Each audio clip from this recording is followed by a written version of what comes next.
Hello and welcome to Lost Love Chronicles. It had been months since I had last been to town. Town, being what it was, wasn't much to speak of, maybe 300 people or so. 2 gas stations, 1 grocery hardware type store that carried about anything the people in the area would need, and a flight service that had 8 Beaver float planes in their lineup. I had to come to civilization, as it were, to get some supplies I couldn't do without.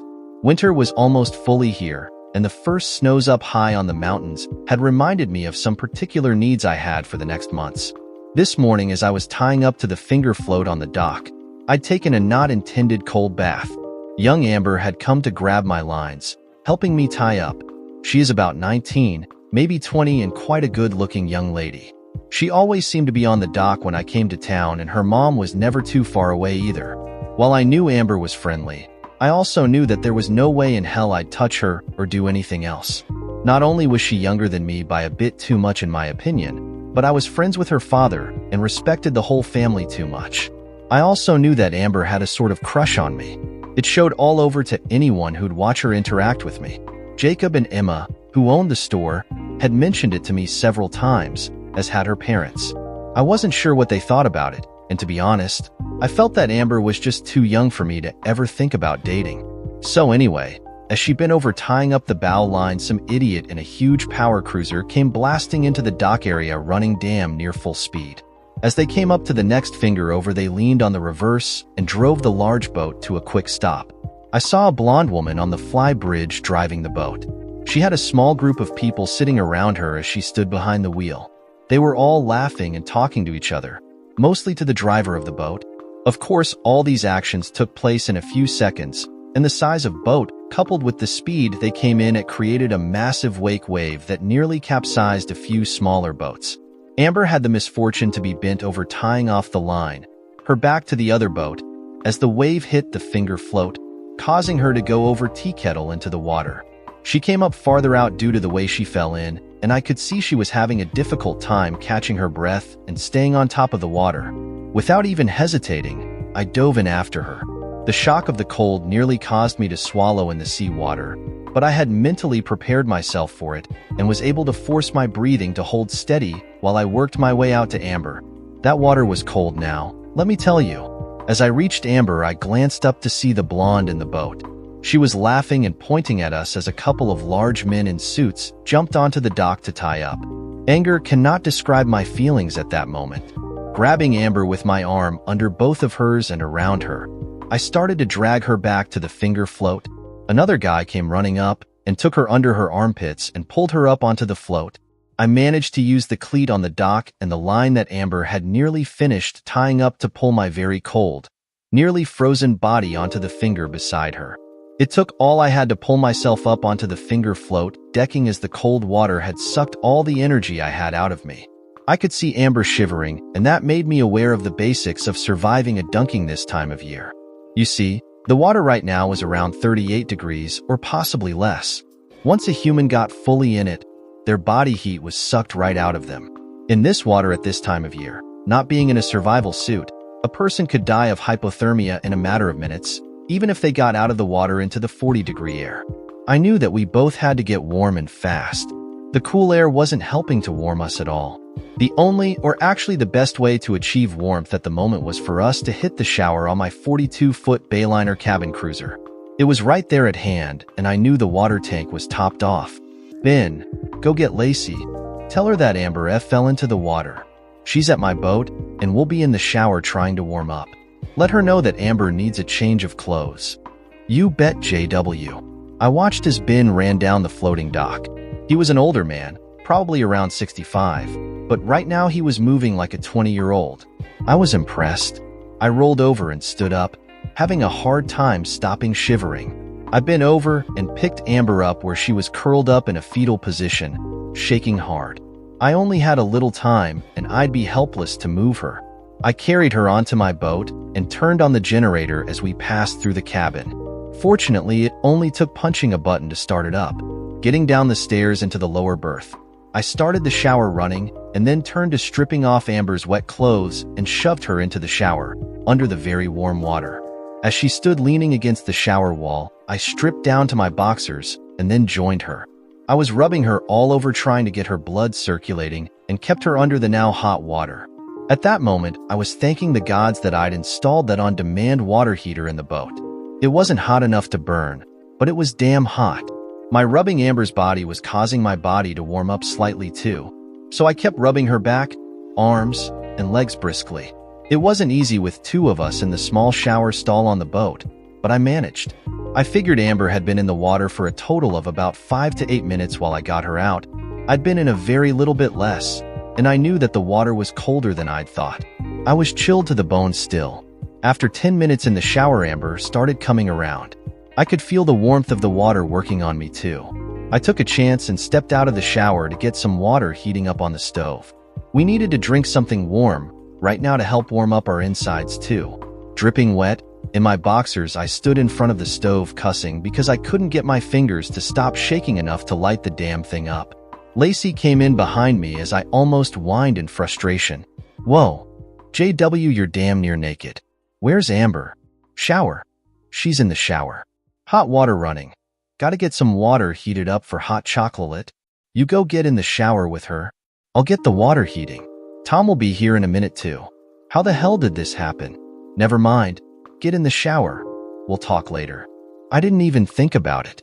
I mean, her dad and mom being right here as I stood in the shower, nearly naked, with a nearly naked Amber, their only daughter. I was just too damn cold to care at that point. In the shower, I saw that Amber had her back to me and she was still shaking. I started to rub her again, hoping that she'd realize just how much danger we were still in. "Your mom is right out the door, and your dad will be here directly." "Damn. Move, rub. We need to warm up." "I am warm now. Being here with you like this is a dream come true for me. You saved my life, JW. I just got you out of a bad predicament. That's all, Amber. You saved me. You just dove right in without thinking and pulled me out. You saved my life." "Yeah, okay. And I damn near froze to death too. Move your arms and legs. You need to get your blood circulating. Your mom's making up some hot chocolate." A few minutes later, I heard Tom, her father, come aboard. He and Lacey were talking. I figured it was time for Amber and me to get out of the shower and into some dry clothes. That's when it hit me. Their daughter was naked. What were her parents going to say or do? I already had an idea of sorts about Lacey. But Tom? As we stepped out, I put a towel around Amber first, then I slipped out behind her. Her mom had some clothes she was holding out for her while I went over to the compartment by the bed. I dried off my body as quickly as I could, pulling on some clean jeans and a sweater. I was soon respectable. As I toweled off my head, Lacey offered me a cup of steaming hot chocolate. "Here you go, JW. There's a bit of Irish in it too. Figure you both need it." "Thanks, Lacey. How's Amber doing?" "I imagine Amber is doing just fine. She just had her first shower with a man. A man she seems to think a lot about, I might add. I'll also add a man that she's seen most of too." Lacey dryly allowed. I know. I blushed. I could feel my face and body warm up. It was the quickest way I knew to warm us up. I didn't mean anything. "Hey JW, we know. We'd have done the same thing ourselves. One does what one needs to do in order to survive. That water's damn cold. What were you in it for 5, 10 minutes? Tom was standing right there smiling. Well, to tell the truth, it felt like hours. I suppose it was about 8 minutes for Amber. Maybe 6 for me. Well, as low-fat as your body is, I'm not surprised at how cold you looked. You both came close to hypothermia." Lacey was looking towards Amber as she said that, a very speculative once-over look at her now-dressed daughter. Amber blushed and looked away. "Yeah, glad it was close into the dock and boat when it happened. I just knew that JW would save me though. He's that kind of man," replied Amber. Her voice carried a bit of worship in it when she mentioned that kind of man, and it worried me. "What happened?" "Ben said something about that big cruiser coming in real fast, and the wave tipped Amber into the water. He said you dove in without a thought too. I want to thank you for that, JW. You saved my baby's life today." Lacey was talking fast now. We were on the verge of an awkward moment. "Yeah. I jumped in after Amber because I saw she was having difficulty breathing. That cold water tends to cause people's lungs and chest to react in a very bad way. Involuntary muscle spasms can't be controlled very well. She's lucky she didn't swallow a bunch of water. Whatever else you did, you saved Amber's life. I can never repay or thank you enough. Lacey looked serious as she spoke. Well, we both have that young lady to thank for the cold bath. I don't know who she is, but she drove that boat in way too damn fast. Her wake was rolling about 4 feet high. My anger showed through, and I let it. I'll bet it's that actress. She's up here with her crew looking over places they're going to film her next movie. They've been here nearly 2 weeks now. She's a holy terror, I hear. Tom sounded disgusted. We talked for a bit, and then Tom, Lacey, and Amber left. Amber hugged me tight and gave me a very hot kiss on my lips before stepping off the boat, but I managed to break away before she embarrassed us both in front of her parents. I stepped back from her, looking up at her parents as they stared back. Amber just spun around and stepped off the boat, as if kissing me was something she did daily. I shrugged my shoulders, arms out, hands up. Tom and Lacey laughed. Looks like you have someone to think about, JW. Better be careful. You might be getting hitched. Tom teased in an overly loud voice. Lacey was laughing, and Amber, a ways down the dock but not out of earshot, turned to blush. I took it all in a glance. Then, they were gone. Ben hung around talking to me about my heroics for a bit as I tidied up the boat. I needed to get to the store to get some supplies. My whole reason for being here in the first place. I was troubled with Amber's reaction. This was the first time she'd ever tried to kiss me that I was aware of, and she'd done that exceptionally well. What were her parents thinking about her and me? I wondered. After a bit, I headed up to the general store to fill my list of needs. While there, I heard some people talk of the Hollywood group who had flown up late in the year to experience Alaska. I was quiet, thinking to myself as I paid for the items I had picked up, experience Alaska? Like a few weeks here could engender knowledge of what it was like to live here. Damn people anyway, getting to be too many of them every year. I liked it how it used to be, damn few people, and everybody minding their own damn business. I guess you could say I was a hermit of sorts. 35 years old and living on my claim in the wilds of Alaska. I had made enough money during the 90s to set myself up, so now I just lived off the land as much as I could. I made things for sale on the market, mostly online, and together with what I had put by it kept me in gas for the generator, particular food items that I didn't want to go without, and some reading materials from time to time as well. My needs are not much, and I like that simplicity. I had been burned in a relationship a couple of years ago when the girl I had proposed to dumped me about 4 months before our wedding. She evidently found someone who was better suited for her than I was. Poor sucker she latched onto. I felt for him. I know, probably some bitterness coming out there, but only because I'd been there. She had gotten worse the closer the marriage date came, and the worse she got, the more I realized I may have made a mistake. Once free from her, I found that I really didn't need or want any female companionship. At least so far I didn't. The storekeeper and his buddies were all talking as I came up to the counter to pay for my things. Yeah, she's doing a movie and it's set in Alaska. They came up so she could see and experience Alaska firsthand. I suppose she'll be previewing the movie up in Anchorage too, from what I heard anyway. Didn't they leave already? One of the guys asked. I knew that he hung around the store time to time. I didn't know his name, but the face was familiar. Nah, they're supposed to fly out the end of the week. She has some fancy jet that they're keeping in Ketchikan at the airport. Then this spring they're going to start filming that movie. Hey JW, have you seen her? Really mighty fine looking lady, and she's about your age too. Never know, she may want a real man. You could fit right in there. Jacob was smiling like a cat that got the canary. Jacob, leave me out of your matchmaking. You damn well know I don't need or want any woman around me, especially some movie star type. I live too far out in the hills for most of them, and there are those types of women that I don't think I want around me either. Besides that woman damn near killed me today. Damn, JW, why so testy? So you took a little swim. No big deal. One of the bystanders replied. Why don't you go down and take a little dip? I stared at the guy until he looked away. Once you do that, I'll listen to you on just how nice that damn water is.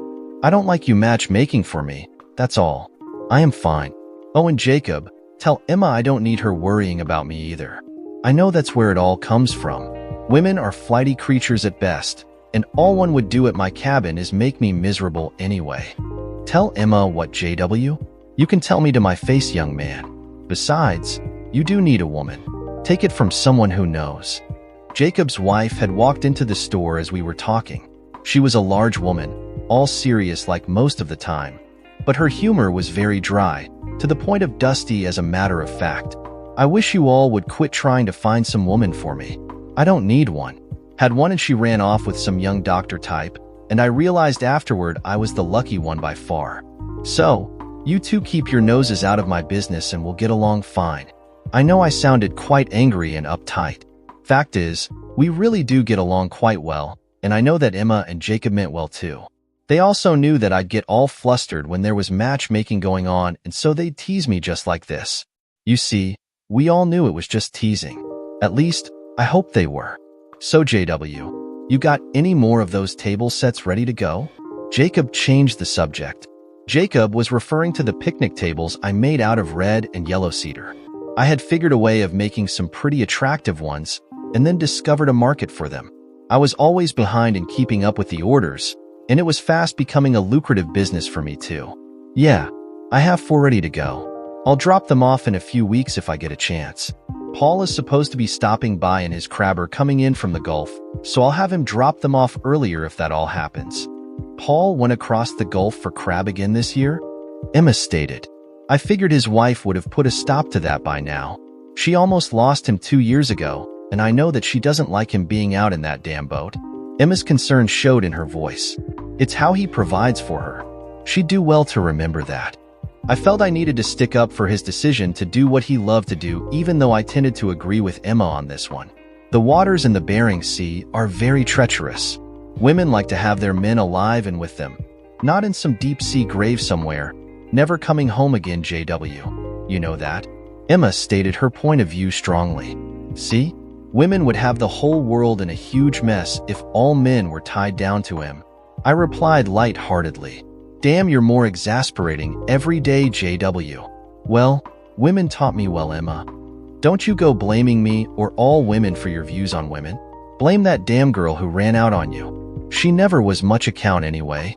Yeah, you just like me more than her. And when she dumped me, you felt vindicated in your beliefs, Emma. She was never that bad. Damn, son. You seem to be getting softer and softer. Jacob cut in, just less angry. I replied softly. Angry? You? Jacob nearly shouted as he began to laugh. Everyone in the place started laughing out loud. I didn't quite get the joke, but I knew that I must have seemed damned mad most of the time over the last couple of years. I was embarrassed and wanted to get out of town. Hey, that's everything. I'll pay up now while I got the chance. Could be a long, hard winter.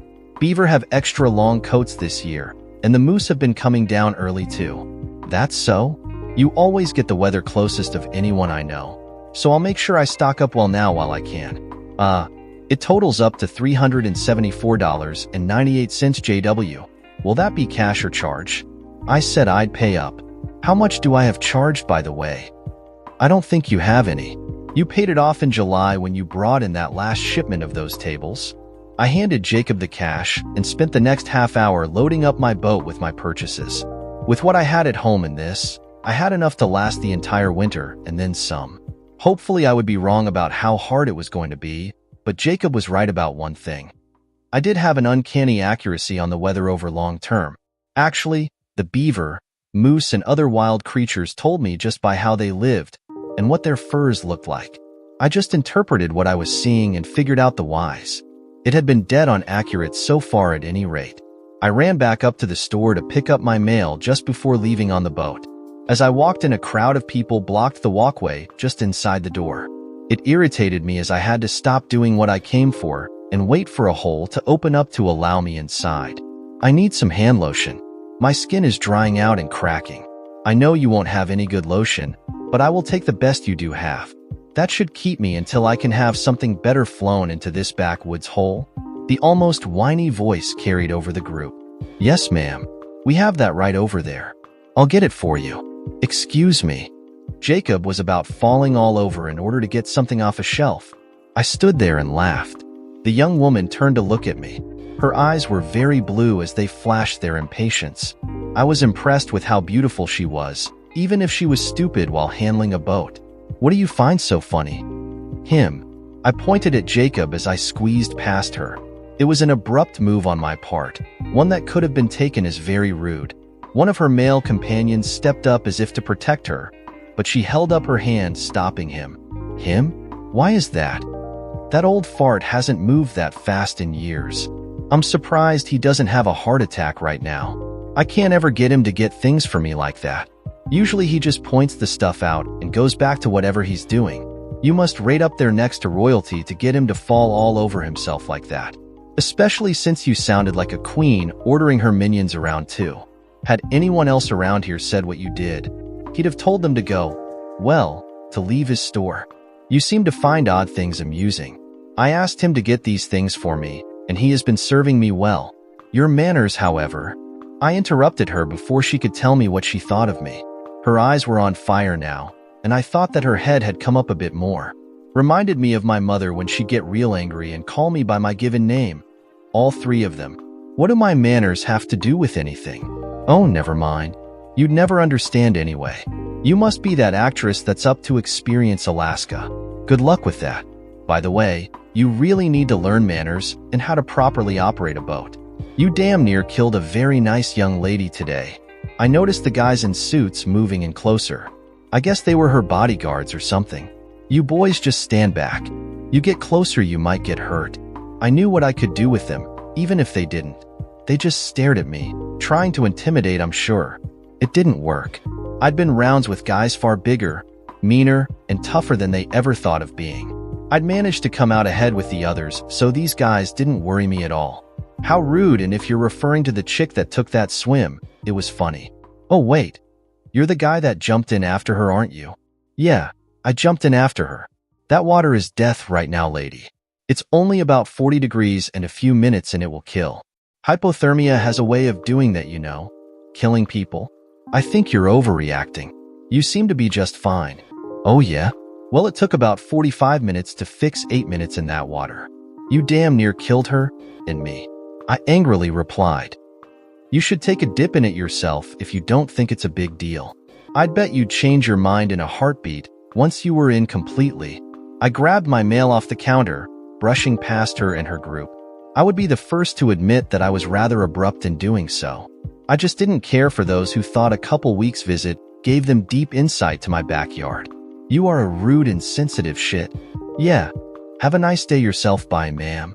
I had been about to call her bitch with a capital B, but Emma had just walked through the doorway, and I would never cuss in front of her if I could help it. I didn't care for this young woman or her ways. She seemed to think she was above everything around her, and her people were obviously enforcing that concept too. She also sort of reminded me of my ex-fiancé too. Just like her, she was a spoiled brat. She had caught me starting to say bitch, and I could see her flushing in anger. I didn't really care though. I was against most of the people who came up from Hollywood and figured they knew all about Alaska. That damn Treadwell had started quite a bit of it with his antics with the bears, and the bears had finally shown him what for. It was shame that because of his playing, several bears had to be put down too. I didn't care much for Hollywood types, and I certainly didn't watch many movies either. I didn't have the time for that nonsense. As I walked out, I overheard her asking Jacob who that rude man was. I missed Jacob's response, but I'm sure he placated her well. I couldn't blame him, he was after all running a business. She had upset me a bit with her attitude, but to be honest, I hadn't been around that beautiful of a woman in years. She shook me up just by being there. I wasn't used to beautiful women like her in this town. Her actions earlier with her operating the boat were too much for me though. It didn't matter how pretty a killer was. They were still a killer. Most of the women in town were married, or way too young to be thinking about that way. There were none in my age group that were free and available, and I wouldn't have wanted to mess around with a married one that way in any event. Besides, it appeared I had my hands full just having to keep Amber away from me now. Thinking about it, I realized that Amber was very beautiful as well. That realization shook me up too, since I'd always seen her as a kid, not the beautiful young woman she'd become. All the way back to my cabin, I thought about Jacob and how funny he looked running around filling her order like he had. I'd never seen him look so boyish before. It was like she was something special. I didn't see that, not at all. I figured she was a snob. Either that or she was looking for some kind of publicity stuff. Back home at my cabin, I put away my purchases and started dinner. I looked out over the beach as my stew warmed up on my wood-burning cook stove and saw where I could pull in some driftwood here and there. I'd get to that in the morning since the tide would favor me. Some of that wood could be good for making tables if I treated it properly as soon as I could. I would gather drift logs up and they'd become either firewood or planking. If they became planking, I'd cut the best of them down later and make usable high-grade lumber out of them. The lesser ones I would keep for home projects that could come up. I have a nice shop, and when the gen set is running, it powers the house and shop all at once. My home is well set up on a low rising hill, so I have a nice view of the ocean, the beach, and the mountains on either side and behind me. My 50 acres is all mine, and since I don't owe one red cent on it, my living expenses are about as low as one can hope for. I spent the next few days gathering in logs from the beach and a few that I found floating out in the water a ways, towing half of them to the shop from the beach with my D6 cat. I soon had them cut into planks and firewood. In the matter of several days, I had enough wood to keep me warm all next winter after it properly dried out, and make a bunch of picnic tables and accessories. All around the eaves of my shop, I've hung glass floats that I find while beach combing. They drifted in on the tides, lost from the Japanese fishing boats I figured. Most were a green color, but once in a while, I'd find a deep dark blue, yellow, or even a reddish type too. I have also found lots of other strange things here and there, which also found places hanging around inside and outside. So my shop looks kind of different. Most all of it drifted up to the beach, which is only a short walk away. All I know is that my shop feels like home to me, and that's all that matters. A couple of locals had been over to my place, and they've commented on the floats I have, and how cool it is the way I had them arranged. I never really thought about them being anything but something to add some color to the place. A few days had gone by and I was up on the mountain working on getting some light branches off of some low-lying brush. I used them in the making of chairs for the dinner tables. My biggest market is from those who own log cabins. The tables are rustic and natural-looking and blend in well with log homes. The weather was miserable, and the wind took your breath away. I had to get the branches though, and if a person waited on the weather to be good around here, you'd never get anything done at all. My rain gear kept me warm and dry enough as it was. I sat on a rock outcropping sheltered by an overhang to eat my lunch when I saw a white streak with black smoke tear across the cloudy sky. At first I thought it was a meteor, but a second glance proved me way off on that. I saw a small jet with fire coming out of the tail, where an engine had been if I didn't miss my guess. The jet was moving very fast, and the angle it was coming in it proved to be nothing but bad news. As I watched, the pilot was working to get the nose up before it hit the water. Just as I thought he was going to make it, the left wing skimmed over the water, then smashed into a large breaker rolling in from the ocean. The plane spun in tight circles and broke apart as each successive wave contacted the fuselage. From my vantage point, I knew that it was going to end up on the spit. The water on the other side of the spit was treacherous as hell, and if it made it over that hump of land, that plane would be gone for good along with those unfortunate souls on board. I left the outcropping running and made my way down to the beach. My four-wheeler was sitting there with the empty trailer hooked up, and without a thought, I got on and started it up. Gunning the engine, I slammed it into gear and tore out to the spit. As I pulled up alongside of the burning wreckage, I thought to grab my fire extinguisher off the trailer. It was a 10-pound unit, and I could see that it wouldn't be enough to put out this fire, but it might buy me some time to get whoever was on board off, hopefully alive. The rear section of the fuselage was gone, torn away, and a black hole yawned before me. Dark gray smoke was billowing out, and in the background, I could see dark orange flames near the floor. I stuck the extinguisher's nozzle into that hole and depressed the plunger. A few seconds later, I had emptied it completely. Plunging into smoke and extinguisher-filled cabin, I saw a limp form in a seat. Bending over, I released the seatbelt and dragged them out away from the plane. I went back in 6 more times before the flames prevented me from doing any more. I wasn't sure, but I thought that only the pilot and co-pilot were left, and from the way the front end of the jet looked, all crushed in by the huge rock it had headed into, I was certain there was nothing more to be done for them anyway. I tried to get up and look into the cockpit, but flames chased me away. Looking back at the bodies I had laid out, I realized that I had seen these people lately. It was the movie star and her group. She had been the first one I had grabbed out of the wreck, not intentionally, since all I had been able to see had been a form in the seat. I heard coughing, and it was coming from one of the 5 men I had pulled out. I went to him, hoping he was coming around and would be able to help me out, when I realized his coughing was not the kind of cough I wanted. He was dying. Blood was coming out of his mouth, ears, and nose. He was desperate to tell me something. I bent down and he grabbed my shirt, pulling me closer. It was a weak grasp, but I bent further for him. My wife. Tell her. I am sorry, I love her, and the sudden silence and relaxed grip forced me to look at his eyes. He had died trying to tell me to tell his wife that he loved her. I turned to the others and started to check them out. One of the other men had died at some point, or perhaps he had been dead when I pulled him out of the wreckage. It was one of the bodyguard guys. The other bodyguard was dead too. The 5th man I'd pulled out was dead as well. The 4th man was badly injured, and from the looks of him, I wasn't so sure he'd make it either. I did what I could for him, and at one point, he was lucid enough to thank me. He wasn't looking good, and the grayness in his face worried me. I took off my raincoat and covered his torso up as best I could. The second person I had pulled out of the plane was a young woman. She'd been with the actress that day, I remembered. She was staring at me, her eyes showing a bit of fear and a lot of pain as well.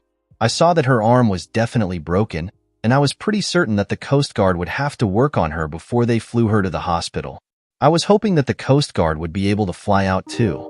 The weather was picking up, and from a glance around I knew I'd be lucky if they'd be able to fly or even get a cutter out here today. I turned to the first person I had pulled out. It was her. Miss Snot-Nose Spoiled Brat Bitch.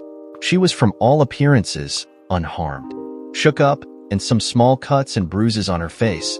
She did have a cut on her head that was bleeding pretty badly, but otherwise she looked okay. I was hoping that she'd be some help for me at that point. You hurt anywhere seriously? My arm and back are sore. Other than that, I think I'm okay though. How's Sam? What's he look like?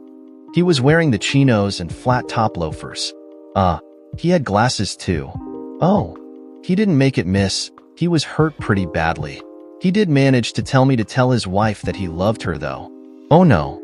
Oh no. Oh God. What about the others? Janice and Paul. Jim, the pilots.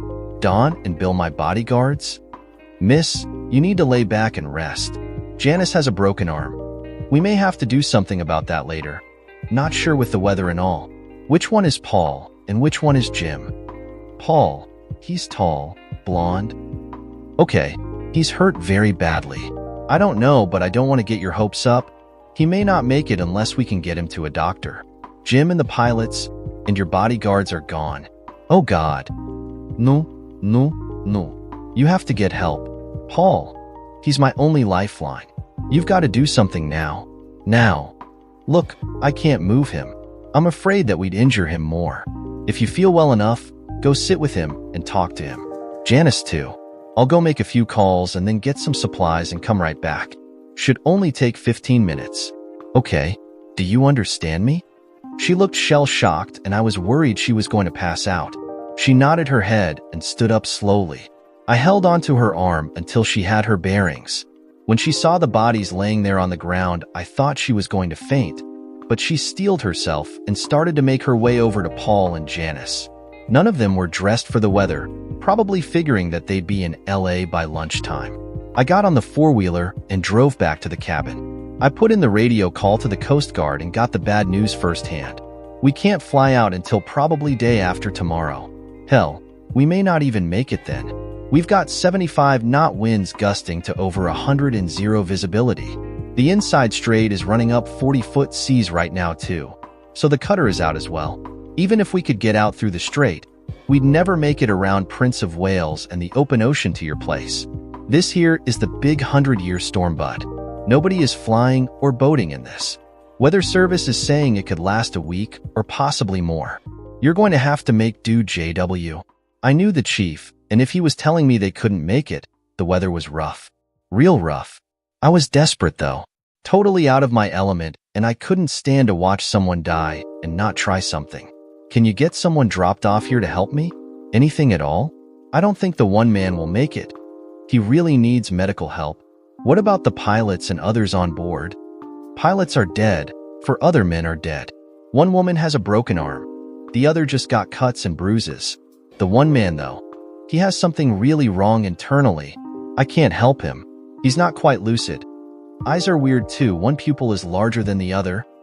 Concussion for certain, if it's not something more serious. Look, I'm really sorry, JW. But we just can't risk it. You'll have to make do. If it will help, I can get the surgeon to talk you through some stuff. Might be able to do something for the guy and that woman too. Chief, I'm not a doctor or a paramedic. Hell, I can barely keep myself out of deep shit here. There's no way I can doctor these people like they need. I don't have anything but the basics out here. JW, I know you. You can do what needs to be done, and all that can be done. The surgeon will talk you through what he can, and we'll be out the first break in the weather we have. What should I do with the man? It's getting colder, and the rain isn't helping much either. The doc says to go ahead and move him. Be careful to keep his head aligned with his body if you have to pick him up or turn him over. Use a blanket to lift him if you can, JW. My trailer has a lift bed. Maybe I can slide him up onto it careful like. Doc says be careful and go ahead and get him inside somewhere warm and dry. It'll be better to be near your radio too. You may have to set that one lady's arm too. Doc says he'll walk you through that. You have any whiskey or alcohol there with you? Yeah, but I don't think it's a good time to be drinking. It's not for you, it's for the lady with the broken arm. Have her drink as much as she can. It will help to kill the pain when you splint, or when you set her arm if you have to. Set her arm? Hell, I told you that I'm not a medic. I can't set broken bones. Doc says he can walk you through it well enough. If it can be done there right now, it will heal faster. Since we don't know how long we'll be grounded, we have to assume the worst. He'll want to know what it looks like and all. And if it's too bad, he'll have you support it until she can be medevaced out. Just relax, JW. You can do this. I was shocked.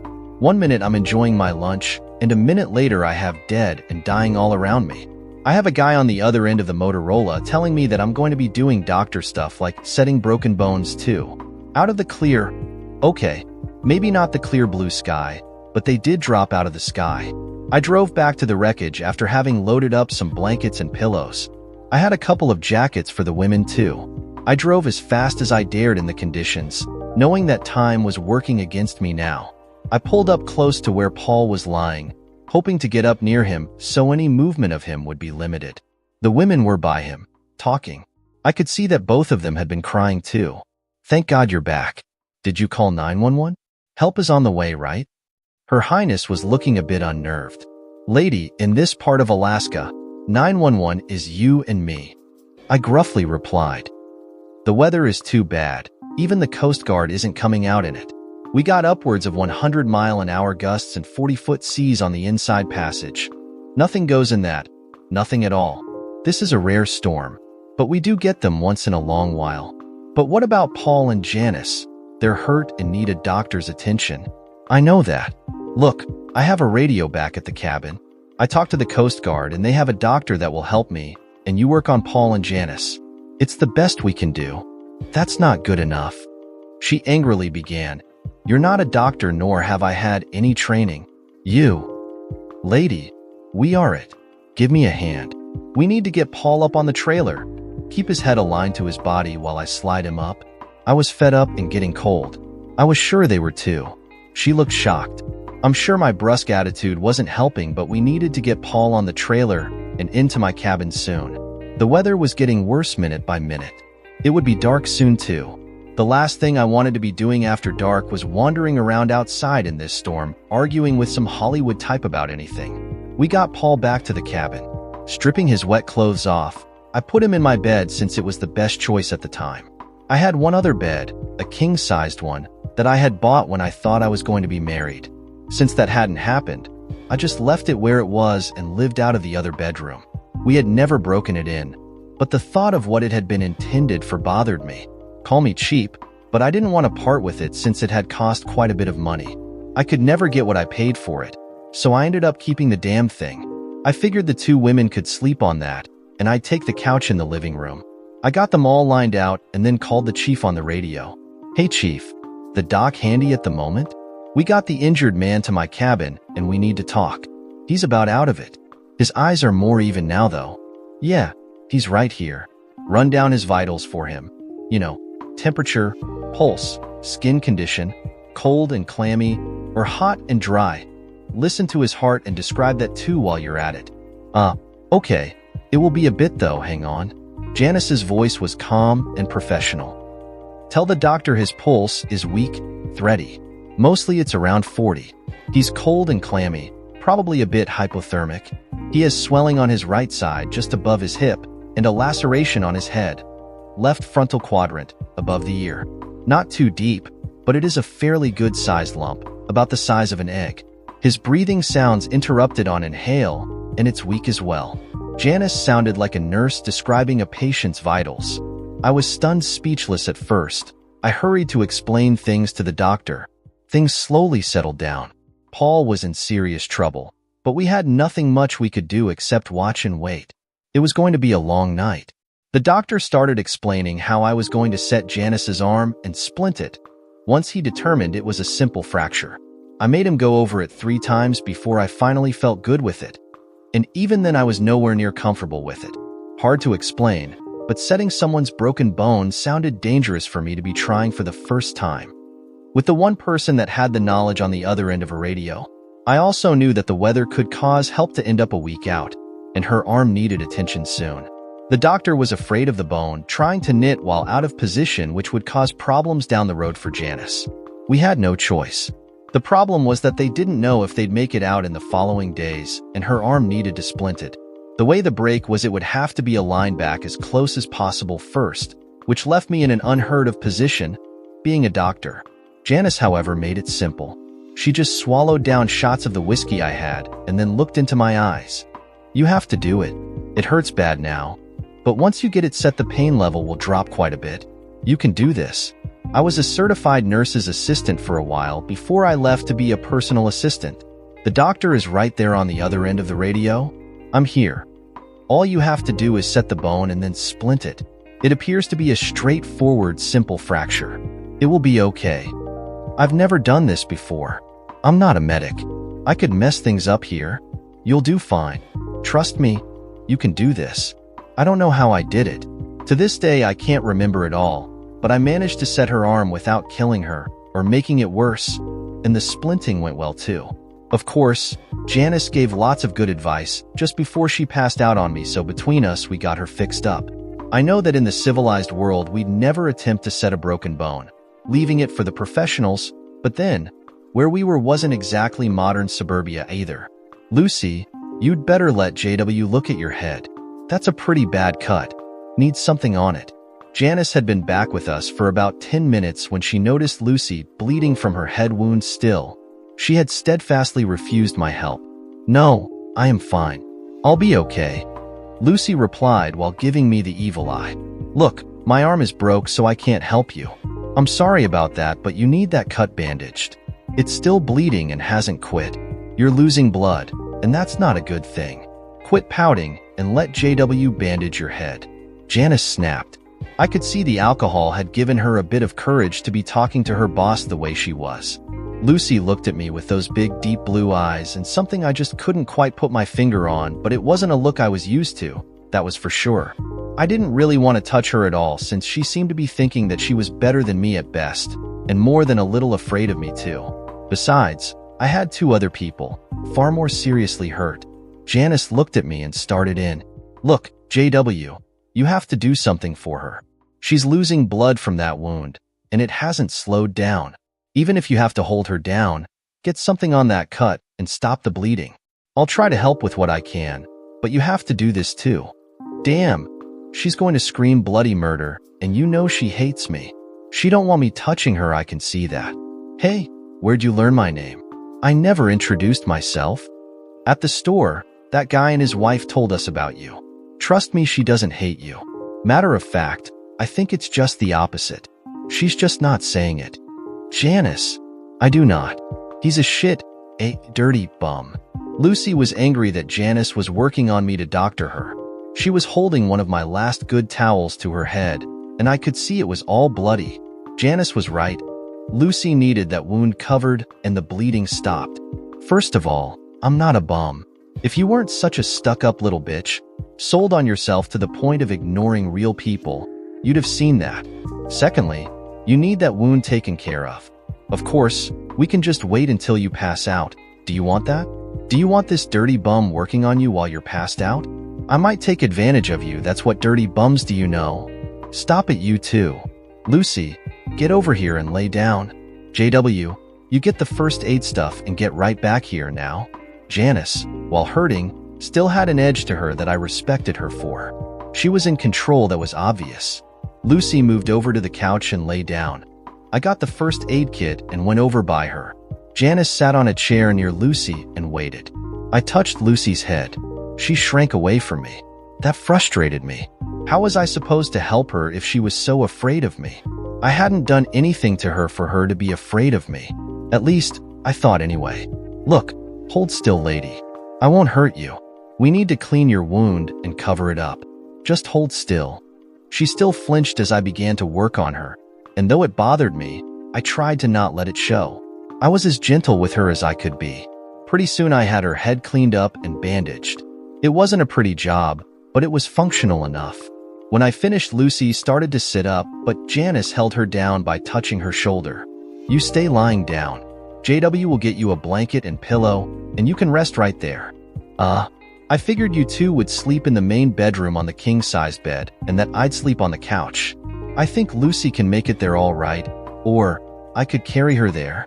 No, Lucy needs to rest right where she is. Can't you see that she's all done in? I can sleep in this chair, and you take the bed. Bullshit, lady, pardon my French. You two will take the bed. I'll carry her in, and then you two can sleep better right there. It's a king-sized bed. There's more than enough room for both of you. I had put my foot down. It was my house after all, so my house, my rules. Later that night, I found Janice standing over me as I lay on the damned bed. Yeah, that bed. I lost that argument as well. She bent down and kissed my forehead. One-armed. She moved the blanket around as it had almost fallen off me. Hey, you don't have to do that. What was the kiss for anyway? All I had to pay you for your help today. You saved our lives. No, I didn't. I helped you, but Paul still isn't out of the woods, and Lucy is sleeping a bit too hard. You should be sleeping too. That arm has to hurt. It's all right. I took some Tylenol you had, and I had another couple of shots of that rot gut. Can't really sleep with the arm like it is. Hey, that's not rot gut. Yes, it is. I'll bet that whole gallon cost you about, what, $14? Yeah, well, that's not the point, that there is good whiskey. No, it's not. You've never had good whiskey, I'll bet, judging by your taste anyway. Besides, that doesn't matter really. What does matter is that you're not the ogre that some of us thought you were. You actually tried to help us the best you could. That says something. Yeah, that says that I can't mind my own business at all. Damn, you are a real shit. You know that? I'm sorry, Janice. Today has been a very long day. You need to be resting with Lucy, and I need to sleep some before morning. Hopefully help will be able to get here in the morning. Help is already here in the form of you. I'm not much. You're a godsend, trust me. The second day was quiet except for the storm raging outside. I called into the Coast Guard station and talked to the chief and the doctor. They weren't flying yet, nor was the cutter able to come out either. I built a fire in the fireplace and adjusted the damper so the heat would be held in near the fan system I'd installed. It kept the place pretty well warm most of the time. Lucy was sleeping as I made my way to the kitchen. Standing in front of the stove, I heard someone come up behind me. What are you doing? Turning, I saw Janice with her arm in the makeshift sling. Making breakfast. You think you'll like some eggs, bacon, hotcakes, and toast? How do you run a toaster out here with no electricity? I have a generator out back. I have a toaster, a microwave, a TV, and even internet too. TV? You have cable all the way out here? Nope. Satellite only. I'm not as backwoods as you may think. I can see that. How's your arm this morning? I have some Tylenol or Advil if you need it. I'm okay. I took some Advil a little bit ago. Eggs and bacon and hotcakes sound good. Can I help somehow? You can help by just sitting there at the table and visiting with me. You shouldn't be up and around with your arm like that. First of all, it's my arm, not my leg. So being up and around can't hurt that all that much. Secondly, I feel a need to help somehow. I owe you. You don't owe me anything, Janice. You're hurt and you need to rest. Any doctor would tell you that. I know. You sit or I'll pick you up and carry you to the bedroom and force you to lie down. That sounds just like the macho Neanderthal shit you are. The new voice came from behind me as I stood facing Janice. Lucy had woke up and slipped up, overhearing me talk to Janice. What? She's supposed to be resting, damn it. I'm not a shit like you may think anyway. You sure have a chip on your shoulder about me? Yeah, well, no more than you have about me. You too. Knock it off. Lucy lets you and I go check on Paul, okay? Leave JW to cook breakfast. I'm not hungry. Anything he'd cook would probably kill me anyway. Lucy, that's not fair and you know it. I think you need to apologize to JW right now. Lucy looked at me with contempt and something else. I was unnerved by this something else and just turned away to tend to the bacon that was frying away in the cast iron frying pan. I spoke over my shoulder, off-handed like. It's all right. She don't need to apologize to me. Yes, I do. I am sorry, JW, Lucy softly spoke. All right. I was smug. I'll admit it. I was also still angry with her too. Her response was instant and harsh. What? That's it? All right? That's all? That's all you have to say?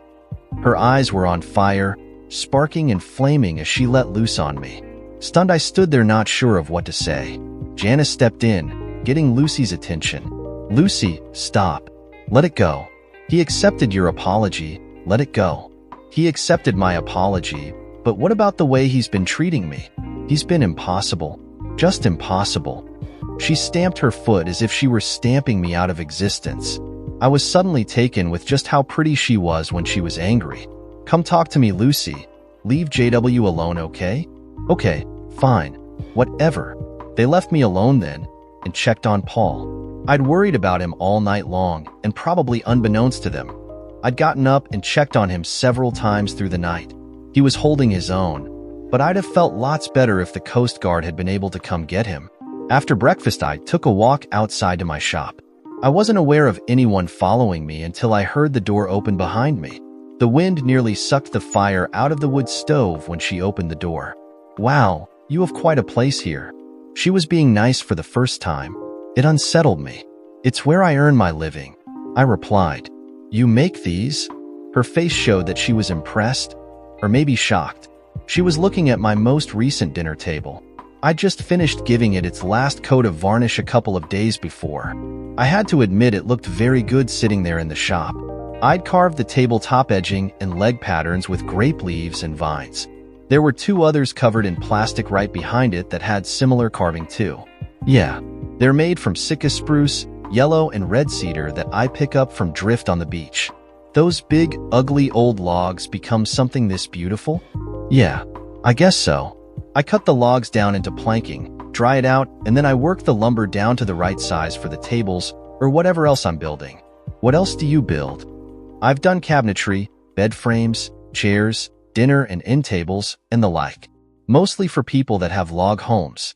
The stuff I make fits log homes real well. I can see why.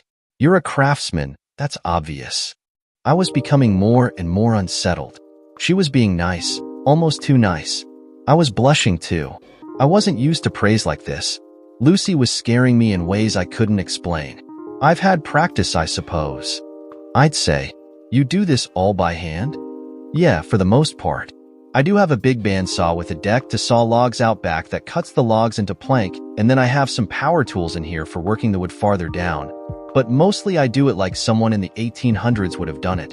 Wow, you have a wonderful talent. You really do. Your hands are so different too. They look so hard, yet they're so soft at the same time. She took one of my hands in hers and turned it over. Tracing my fingers with one of hers, I suddenly felt some stirrings deep inside that I hadn't felt for a long time. I really need to go check the generator. I'm going to run it for a while today, charge up the batteries and stuff. Abruptly pulling my hand away, I stepped back. Lucy looked almost disappointed, yet she didn't move to take my hand back in hers.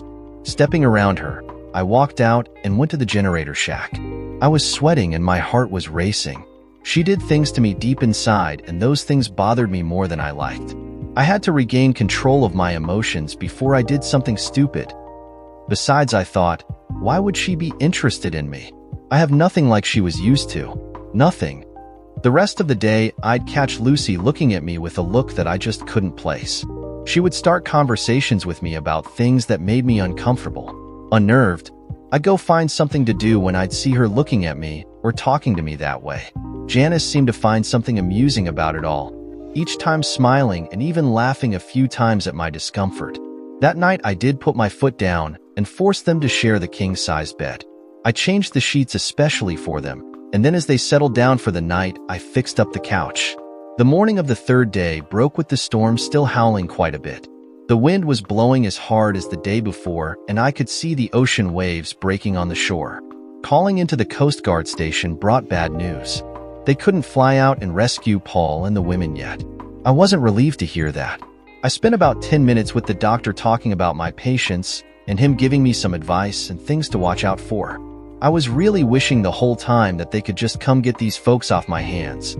That morning, both women raided my clothes closet and dresser for clothes. I obliged them since they had nothing else to wear. Janice looked cute in my oversized shirt and jeans, while Lucy wore similar clothes that seemed to fit her better. Of course, Lucy was almost my height while Janice was about 6 inches shorter. During the course of the day, Lucy started hanging around me close. At first, I waited for her cutting comments, but when those didn't materialize, I became nervous. One would have thought I'd feel better about the lack of smart acerbic comments, but I found the new persona to be even more unsettling. I went out and tied off a few logs that were nearly getting sucked off the beach in the rollers. After having worked hours to get them beached in the first place, the last thing I wanted was to have to go get them all over again. I struggled with them in the blowing wind and rain with breakers rolling up and crashing all around, soaking me to the core. I hoped I wouldn't get crushed between two logs while the breakers were lifting and tossing them like they were. Lucy watched me from the front porch of my cabin as I struggled with the cable, looping it over and under each log, stapling it all tightly. After the third one of the 7 logs I was worried about, I was having a difficult time getting the cable to do what I needed it to do. I was about to give up when suddenly a hand shot up on the other side of the log waiting for me to give it the cable end. With Lucy helping, we managed to get all 7 logs secured. I was surprised that she came out in the nasty weather to help, and on top of that she didn't shy away from getting wet and dirty in doing so. She was forcing me to change my opinion of her way too much. That alone added to my discomfort. As we walked back up to the cabin, I saw Janice sitting on the rocker I'd made, smiling. She'd been watching us work together and getting the logs secured, and it seemed to amuse her for some strange reason. That night after I made dinner, we all sat around visiting. Paul was conscious for a bit, and though in pain, he took part of the conversation. We talked about many things, but mostly the conversation seemed to be about me and my place. Later that night, I woke suddenly to see a shadow standing over me. In the dimness of the room, I couldn't tell who it was until her hand reached out and touched my face. Softly, so softly in fact I thought at first I was imagining it. She spoke. "You are my knight in shining armor." I pretended to sleep until Lucy went back to the master bedroom. I thought about her touch and choice of words for a long time. Day 4 dawned with the storm raging even harder. I could see the breakers coming in over the spit, and that was amazing. The spit was far enough away from my cabin that one couldn't see it clearly without binoculars or other optical aids. To see waves breaking up so high meant that the seas had to be running around 100 foot at least. I set up to do laundry, and while all the clothes were being washed, I slipped out to the wreckage of the jet to see if there was any luggage left. The whole plane was pretty much burned up, and what little I did find wasn't much but rags. Getting back to the cabin, I saw Lucy folding the clothes. Evidently, I'd been gone longer than I thought as they'd run the clothes through my dryer too. "Wow, sorry I was gone for so long. I went out to the wreck to see if there was anything worth salvaging as far as your luggage. I didn't find much but a burned-out Hulk. Guess you'll have to wear my t-shirts for bed again tonight." "Well, your t-shirts are comfortable. I might just steal some when we do leave." Lucy was smiling as she teased me. "I have to wonder about the ladies' innerwear you have, though. Do you have a girlfriend? Or maybe you like to dress up?" "Those belong to Amber, that young lady you forced to take a swim. She was in my shower getting warm and took those off." I didn't realize it until after they'd left that her underwear was on the floor by shower door. I knew I was blushing. "Oh, she was naked in your shower on your boat?" Yeah. Hot water, warmed her up." I was really blushing now. Well, your t-shirts are very comfortable, and I am planning on stealing at least one of them when we leave. Just so you know, Lucy was giving me that look while talking to me. That's okay with me, but those stinky old things won't last long anyway. They're nearly on their last legs now as it is. I just wanted to get out of there. Not hardly. The one I wore last night was almost new. Janice was now slipping into the conversation. Those things are older than me, for crying out loud. I was becoming desperate. Yeah, right? And pigs fly around all day long around here too. Lucy laughed. Well, suit yourselves. They're just t-shirts. Nothing special. Probably buy them at any store down south for a few bucks. That's true, JW. But they wouldn't be the same. I love the way they smell, and they've been washed just enough to be soft and cuddly. I slept last night with your smell all around me. Lucy was staring at me intensely as she moved in closer to me. I blushed some more. Yeah, I know, big macho shit, blushing like a school kid. Can't help it. Lucy did things to me that I couldn't explain. Well, you go right ahead and take any old t-shirt of mine you want. No big deal. I backed away, moving into the kitchen. There had to be something to be done in there that I could do right now. As I washed dishes, Janice slipped up beside me. She tried to take over drying the plates as I rinsed them off. She soon saw that with one arm, she wouldn't be able to do much, so she gave up and just stood watching me. Lucy was folding the last of the clothes from the dryer out back. You know, she's falling for you. Janice spoke quietly, as if Lucy would hear her telling me. No, she's just having that summer camp crush thing, that's all. If you take a small group of people and shove them together, it happens. And then, after summer camp is over and they all go home, most of that crush disappears. Sometimes it takes a month or 3, but eventually it all goes away. That's what Lucy's having, I'm sure. She can do a lot better than me and be with some guy that likes Hollywood and all that stuff. We're farther apart than hot and cold, that's the truth. I was certain I was right. Well, you need to know that I know Lucy better than anybody else does. She's changing, and it's for the better. I have known her through 6 relationships now, and this time it's far different than any before.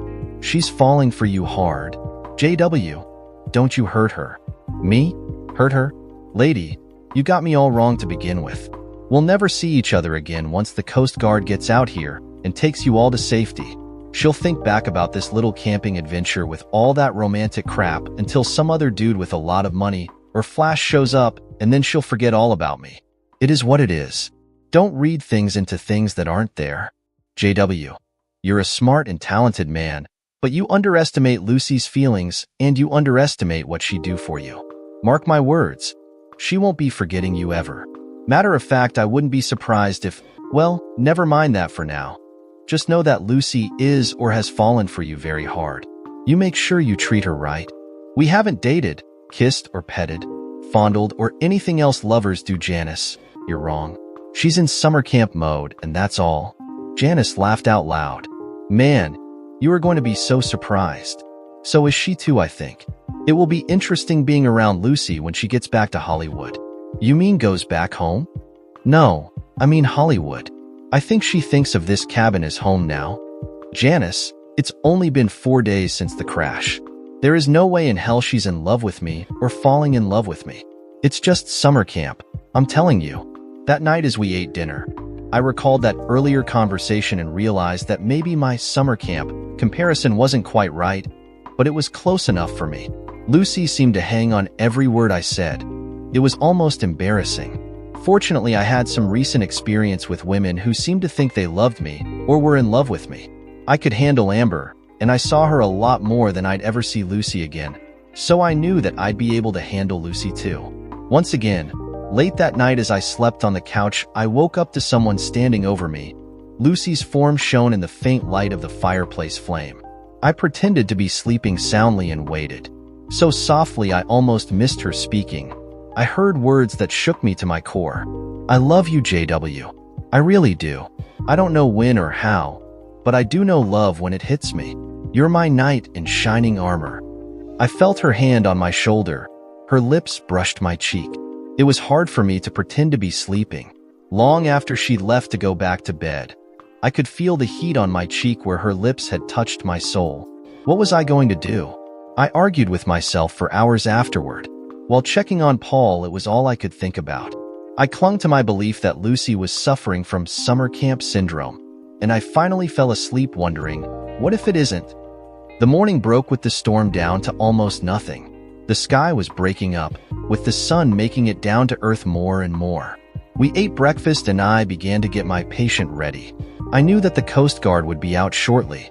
About a half hour later, we heard the chopping sounds of the helicopter coming in for a landing. As they set down, I went outside, hoping that the doctor was on board. He was. He came in with me and started checking Paul over. Another medic followed in with a bag, and soon they were hooking up IVs and getting him ready for transport. We're going to run this one and the young lady into Ketchikan and then come back for the other gal. You did a fine job, JW. I think Paul will be okay. I'll wait with Lucy for now. I'm doing okay anyway. Janice interrupted the doctor. He didn't like it, but he allowed her to stay with us. They left, and as the sounds of the helicopter died away, I looked to see Lucy staring at me with looks that unsettled. What? Lucy looked into my eyes as tears formed in hers. You saved our lives. Just did what anybody would or could have done. No, you saved our lives. They'll be back pretty soon for you too. You'll be out of the woods soon. It will feel good to you to get back home too. Janice was staring at me with a different look suddenly. It was as if she recognized something in me she hadn't before. JW, you did save us. I know that Paul wouldn't have made it without your help, you checking on him through the nights, and you set my arm like a pro too. Janice said.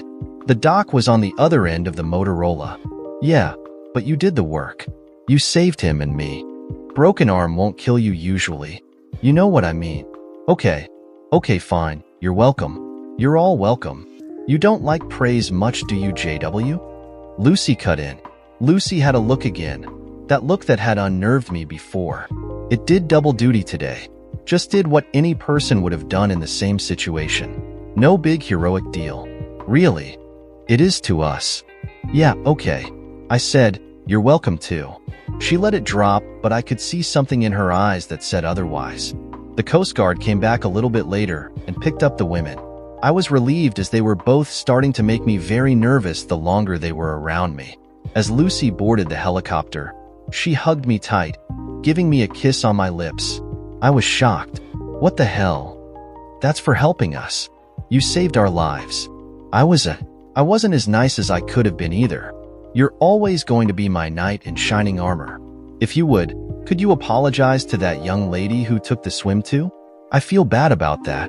Damn well. You take care of yourself, Lucy. Maybe when you come back, if you do, things will go better. I was softening up. When I come up to film, I'll drop by. I mean, if you'd like. Sure. Anytime. The door will always be open for any of you. As the sound of the helicopter died off, I looked around. The place seemed different somehow. In only 5 days, things had changed forever for me. I knew several things. 1. Lucy wasn't that bad a person.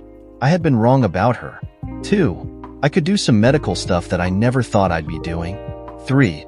And this one hurt the most. I needed a woman. That last one bothered me more than I wanted to admit. Just those days and nights with Lucy and Janice around the place had changed my mind though. I hated that I felt that way. Wanting a woman and having one were two different things. Hopefully that feeling would go away, eventually. I had to put up with the FAA investigators for a while. Never did hear what caused the fire on board the jet. They picked up every piece of the aircraft. The bodies had been removed shortly after the Coast Guard could fly out, and things got normal bit by bit. Months went by, and that feeling I had about needing a woman only got worse instead of going away. I knew that I had issues. I just didn't know how to fix this one. At Christmas, I got a package from town. It was several gifts from Amber to me. The guy who dropped them off didn't know anything about the deal other than she'd asked him to deliver them if he was in the area. That started me thinking about Amber as a woman too. The gifts were simple things, mostly artistic things she'd made. Now I had thoughts of 2 women on my mind, taking up what little brain space I had left. The winter seemed to drag on forever. Finally, the snow began to melt, and the days turned warmer. Spring was in the air. The winter had been long and hard, but I had gotten some serious work done. 25 table sets were complete, and I also had some end table sets as well. I decided to deliver them to town myself as I hadn't been able to contact Paul. I hoped that he had made his crabbing trip safe and sound. Jacob was in a mood when I got there. "Hey Jacob, how's things going?" "Been pretty good. The last month has been busy as heck. There are about 100 people in town with that filming crew, and I've had to double my usual orders from my suppliers." "Oh, that movie crew is here filming then?" "Yep. Say that actress lady has been looking for you too. Anyway, she asks about you. Daily it seems. You must have made an impression on her."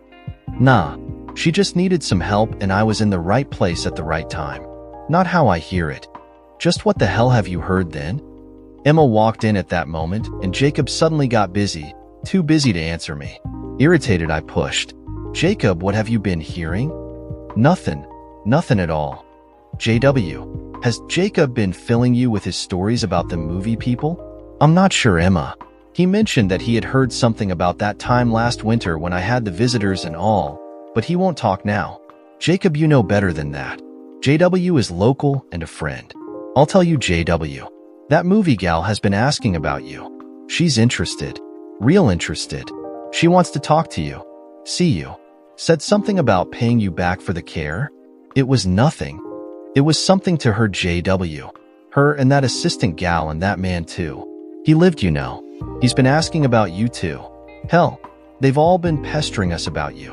Especially that movie gal though. She's real interested in you. I was lucky to be there to help them. Couldn't save them all though. That you saved that guy was enough. He and those women will never forget you, that's for sure. You got a thing for her, do you, JW? She's right pretty." "No, even I could tell I answered too fast.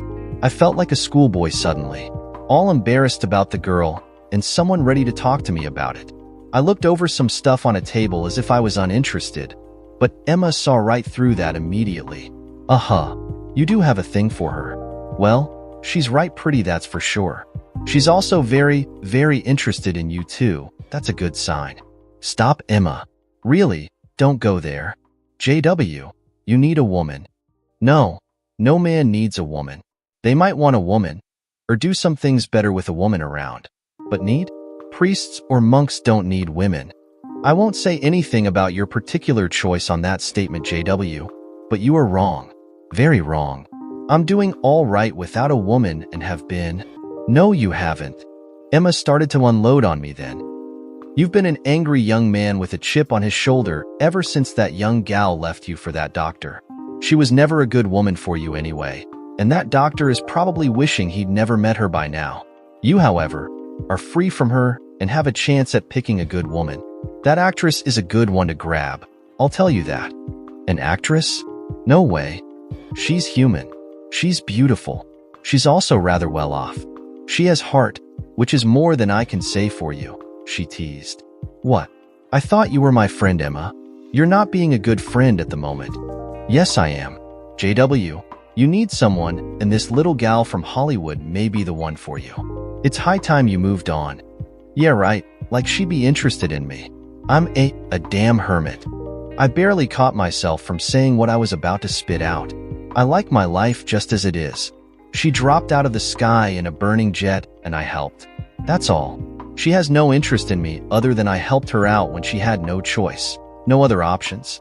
That's all. Emma was smiling as I answered, and then I realized she was looking over my shoulder at something, or someone behind me. Her voice came from behind, and as I heard it I started to melt. She must have walked inside as I was talking. "A hermit? You're no hermit, JW. You're a master craftsman. I have 2 of your table sets in my houses, and I recommend your work to all my friends in Hollywood too. I do have an interest in you as well. You saved my life, Janice's life, and Paul's life too. We all owe you. You don't owe me anything, Lucy. Really. I was there. You needed the help. You didn't have to. I know you don't like most people that come here for the views and experience. I know that you live it every day. I know also that under that crusty image you try to convey to the world there is a man with a heart of gold. Look, you don't know squat. I'm glad you and your friends made it okay, and that your life is going on just like you want. I'm happy for you. I have to go." "What's the matter, JW? Scared of a girl?" She moved to stand in such a way as to block my path. "I'm not afraid of no girl. As a matter of fact, I'm not afraid of much anything. You're running away and haven't even got what you came to get yet. Decided I didn't need it that bad. Oh, really? You're not running away from me then? Really, JW? She moved closer to me. Her look became softer somehow. I looked into her eyes and knew that was a mistake. She could see into my soul now. I saw her stance soften just a bit as she dipped her head slightly to one side, twirling her hair with her fingers. I stood there, like a big dummy. JW, I want to thank you for all you did. That was a rough day, a rough few days. You didn't have to help yet you did all you could. Thank you. One of her hands reached out to touch my chest. My voice was rough, my need to cover gone. Yeah, it's all right. So, how are things at the cabin in the woods? Same as usual. Lived in. Could we come home and visit you sometime then? I suppose. Not sure what you'd like for food, so when you come bring along what you'd like to eat, and I'll fix it up for you the best I can. I could smell her perfume and it was entrancing me. Will you be home on Saturday? This Saturday? Yeah, I suppose. I was feeling things I had worked out of my system over the long winter months, or so I thought. Something about her wording was bothering me too. Could we, come home Saturday? Maybe sleep over, if that's all right? Yeah, sure. I was way off step. She had caught me off guard and now I was swimming with sharks as far as I knew. Her repeated mentioning of my place being home threw me. She had fluttering eyes and all that stuff women throw at a man when they want something their way. And I was powerless to resist. Hell, I suppose she could have asked me to go jump off a cliff right then and I'd have done it. Her rapid-fire questions kept me off balance, and trying to answer them made me not think about what I should have been thinking about, mainly, keeping away from women. That's wonderful. Janice and I will be there. Paul too, maybe. He's not here right now, but he's due back in tomorrow. You can show me us around home when the weather's not so bad and we're more in shape to see it from your eyes. She had me nervous. She sounded like she was all about me. Like her hints were leading to something that I hadn't experienced since her. My former fiancé that was. Now I was doubly worried. This wasn't what I'd been expecting if and when I ever saw Lucy again. I had thought that her summer camp fever would be gone and she would have woken up to the real world, at least her real world. It appeared that maybe I might be mistaken, just a bit. She seemed happy to see me, even kind of giddy, almost like a schoolgirl with a crush. Yet, I was acting like the schoolboy, so I guess we were even in that respect. Still, what would a girl like her want with a guy like me? We were worlds apart. Well, when you're ready to come out, tell Jacob or Emma, and they'll get someone to run you out on the boat. Of course you could get a float plane too, as that's quicker. Joe's flight service is right over there by the beach. They'll fly you out in under 20 minutes. I moved to point out the window at Joe's flight service office, which brought me very close to her. Too close. I caught the smell of her as I stepped in nearer. I looked into her eyes and saw something there that scared me, yet made me feel good all at the same time. Suddenly our heads were moving towards each other, and they weren't that far apart to begin with as I leaned down a bit, and just as our lips were about to touch, someone started coughing loudly. A female someone. Hey, you two, none of that now. There are too many eyes and ears around here. Janice was standing there with a huge smile. I moved back quickly, turning away from Lucy, knowing that I'd wanted to kiss those lips so bad. She was a woman, I was a man, and it was a gut thing. I didn't care that she was some famous person. At that moment, it was just two people, a man and a woman. How are you, Janice? Looking pretty good, that's for sure. Not nearly as good as you two lovebirds. Janice, that's not true. He was just showing me where the float plane place was. Lucy pointed off in the general direction of Joe's flight service. Oh, was that what that was all about then? Janice was in fine form. Her firm barb caused both Lucy and me to blush. I didn't like it that Emma and Jacob were right there too, eating it all up. Yeah. So, if I were to ask JW about a flight service, he'd point off in that direction for me too? Just like he did for you? So close that we could kiss? Of course. Perfectly normal. Lucy answered while looking off at something on the wall. Janice stepped in close to me, causing Lucy to move to one side. So JW wears this flight service joint at anyway? I could see the merriment in her eyes. I knew that as I pointed at it, I'd come a bit closer, but that it wasn't necessary to come as close as I'd done with Lucy. My red face became crimson all over and down my neck. Why, JW, the way you're blushing makes me think that you just realized that you didn't need to get quite so close to Lucy a minute ago. Go ahead, point out this flight place. It's over there. I quickly pointed, knowing that Janice wasn't going to look or didn't really care. I could hear Emma and Jacob and now some others standing in the background snickering. JW, you're about 6 feet away from me right now and pointing at that place, and I'm right where Lucy was standing too. Why is it that you had to step in closer for her and not for me? She wasn't being a shit. Oh my, I'm a shit then? Janice tried to look hurt.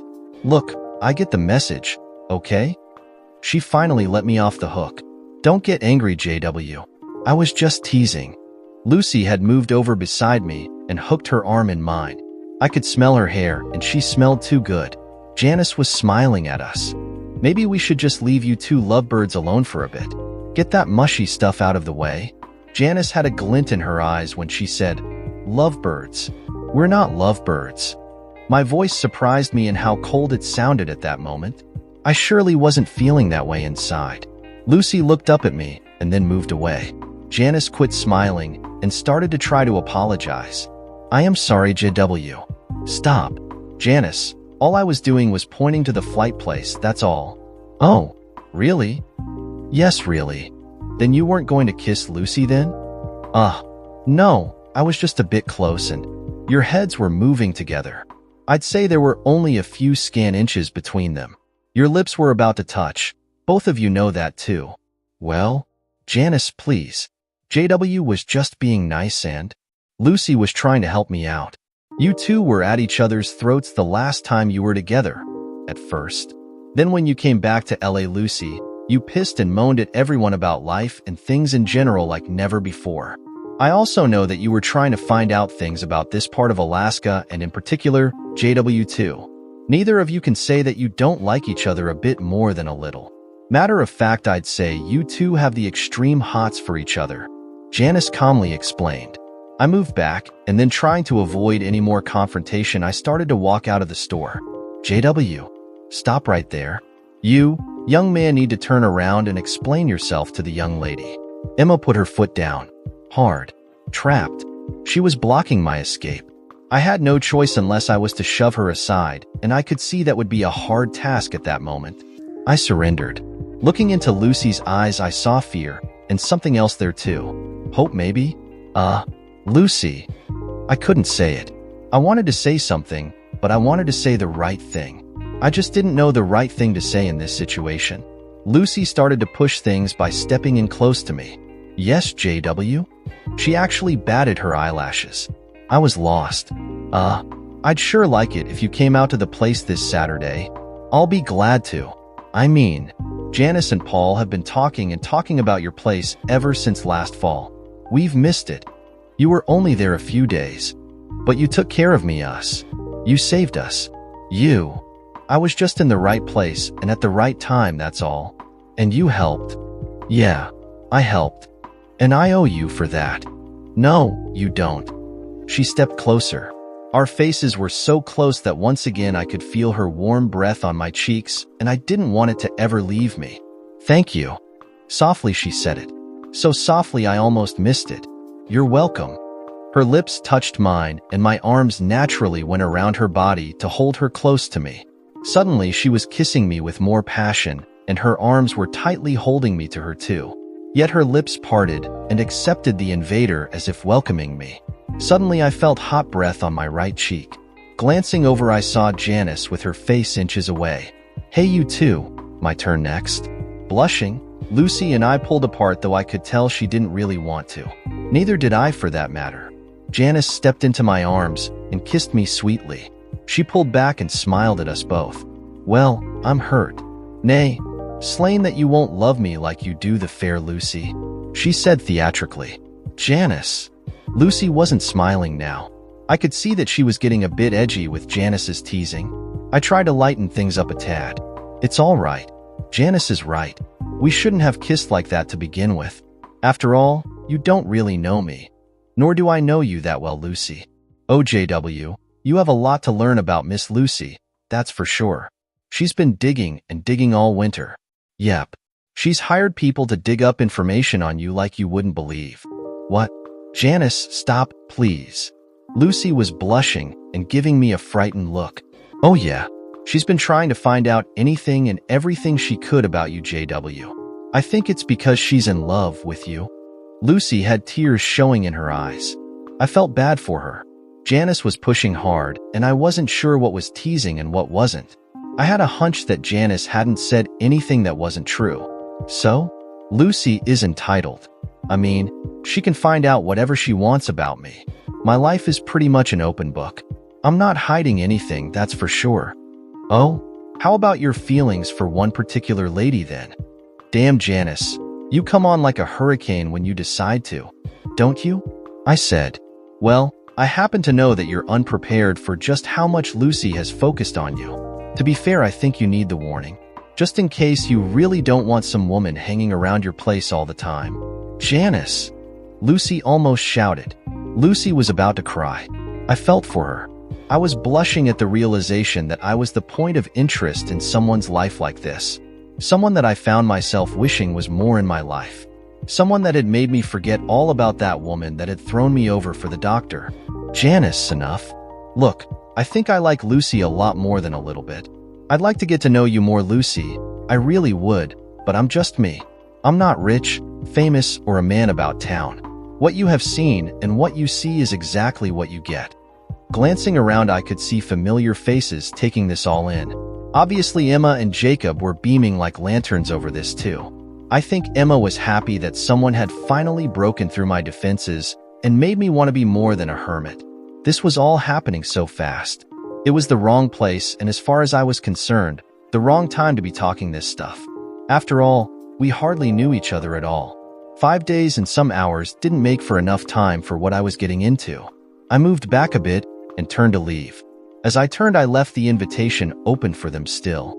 I'm not one to discuss things this personal in front of others. I'm not a public figure or the type of person that wants the whole world to know so much about me. If you all want to come on out anytime. I'll be there. I recommend the flight service over across the way for speed. I've got to go. As I walked down the dock, I glanced back one time. I saw Lucy and Janice on the porch of the store arguing. Emma and Jacob were standing on the steps smiling, and they both waved at me. They'd never waved at me before. Not like that. I almost missed seeing Amber as I stepped onto my boat. She was coming out of the store. I never saw her inside. So my thoughts were, where was she while Lucy and I were talking? The whole incident that day reminded me of grade school in many ways. The old, "Do you like her? She likes you" thing. I hadn't liked it then, and I really didn't like it now. Even though I missed her, I found myself hoping that she'd get too busy to come out and leave after the filming. I didn't want complications, and I could tell that being a part of Lucy's life would be one huge complication. Saturday morning, bright and early, I heard the float plane as it flew over. I watched it bank hard to the right and lose altitude. I knew that I was about to have company, but not who or how many. The floats cut into the mirror like water, making it churn and toss to and fro. As the beaver slowed in speed, I could see the pilot working the controls, steering for shore and my dock. It was Joe himself. He had to be in his 70s by now, still flying. I wondered about why he was the one flying them out here, because it made no sense since he had 7 pilots working for him. As the plane docked, I grabbed a line and tied it off. Joe climbed down, opening up the passenger compartment door. Janice was first off, followed by Paul. Lucy was last off. She looked around, as if she were afraid that she'd never get to see it again, until she saw me standing on the dock. Her eyes danced with fire as she strode towards me. The last few steps she ran, and as she closed in, her arms went out to pull me to her. Hugging me close, she kissed my cheek. That soon became a lip kiss with heat and passion like I'd never felt before. Joe cleared his throat. Ahem. "I'll be leaving off here shortly. What time do you want to be picked up tomorrow, miss?" Janice turned and smiled at the old man. "Well, Joe, I suppose any time around 4 in the afternoon will work for us." "Okay then, for it is. Will you be taking back any fish or game with you?" "I doubt it, Joe. Lucy might have some big ol' bear she'll want to drag along, but other than that..." Lucy broke away from me. "Janice, damn it," she said, stamping her foot. No, we won't have anything other than ourselves, Joe. Janice quickly countered. Old Joe looked over at me, smiled, and then waved off. Untying the plane, he shoved it off as he jumped up onto the steps leading to the plane's cabin. Joe was pretty spry for a 70-some-odd-year-old man. See you all tomorrow then. Take care, young ladies. You too, young man. JW. I'll see you around.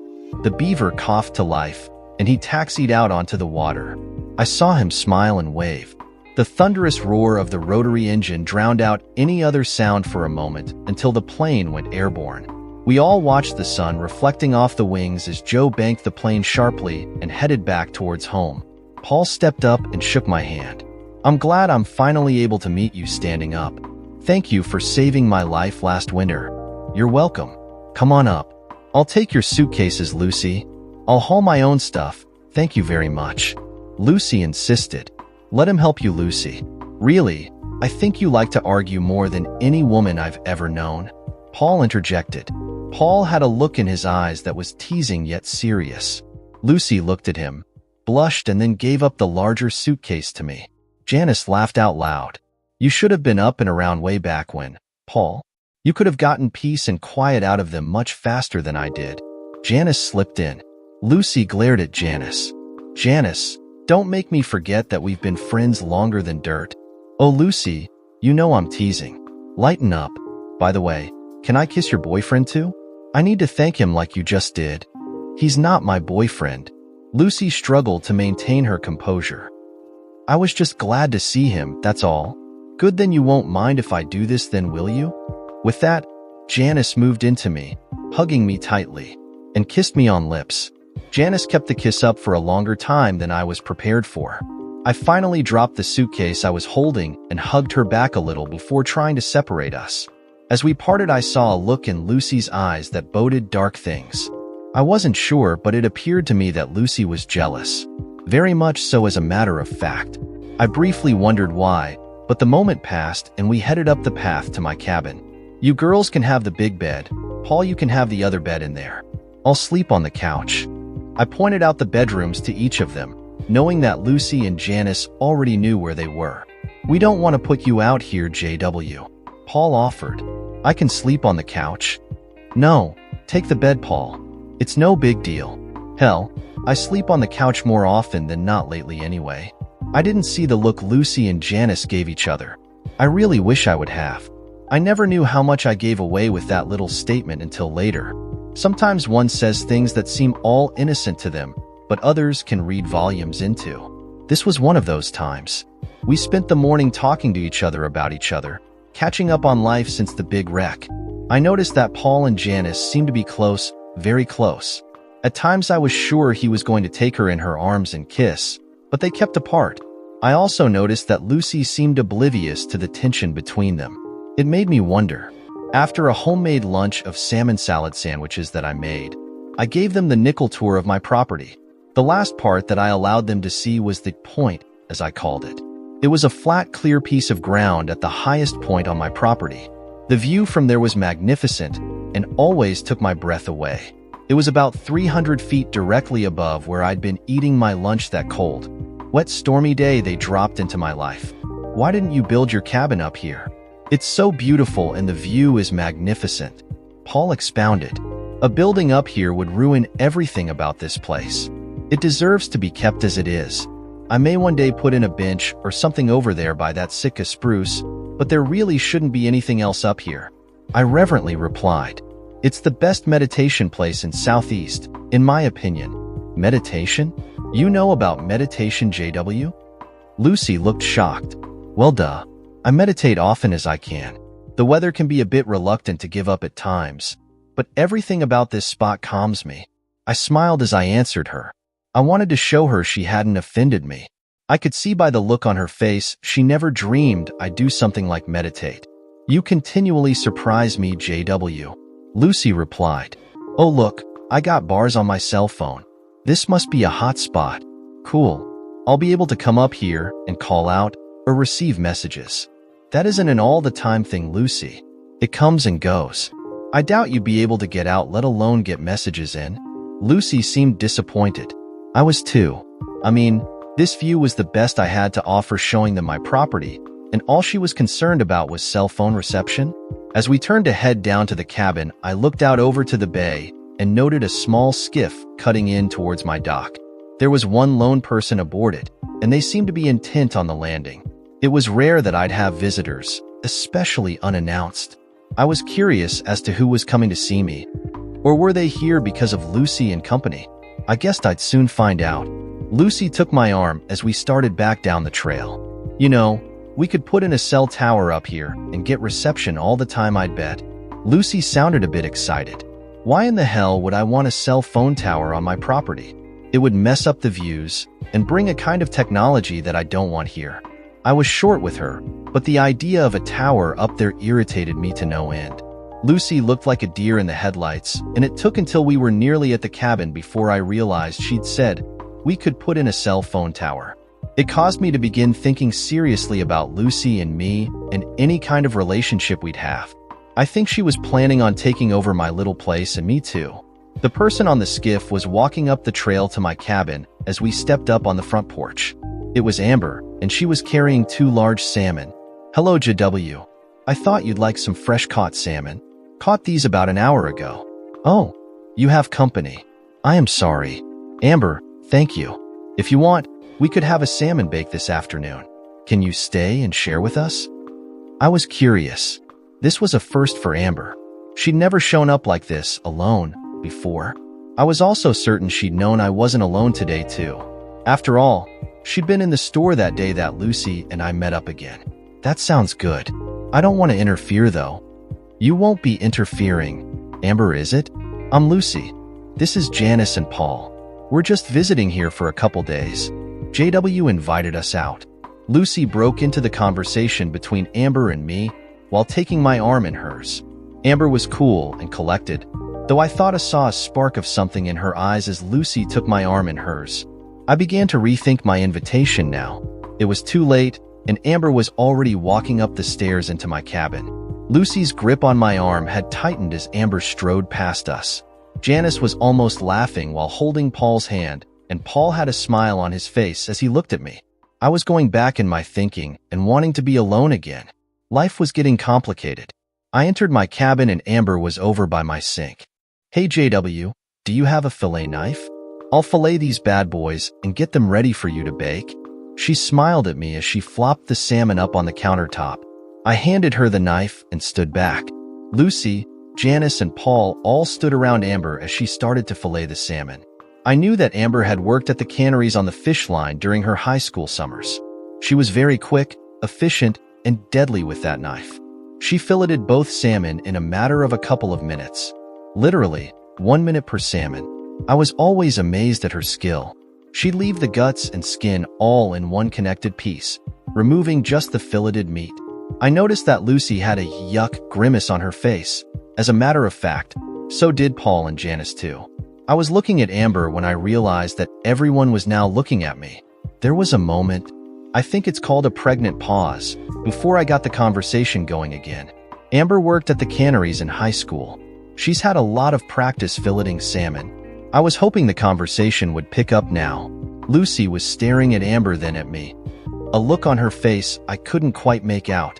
Janice was looking at me, and then Lucy. Her look was nearly the same as Lucy's. Paul was smiling while trying to not laugh out loud. Amber was looking at me in a very intimate and personal way. The conversation was still dead. I was getting very uncomfortable. Nobody was even trying to talk. So, how about I get the barbecue going?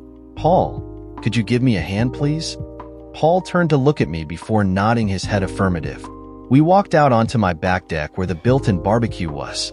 The 3 women stayed inside, talking, I supposed. You have your hands full, partner.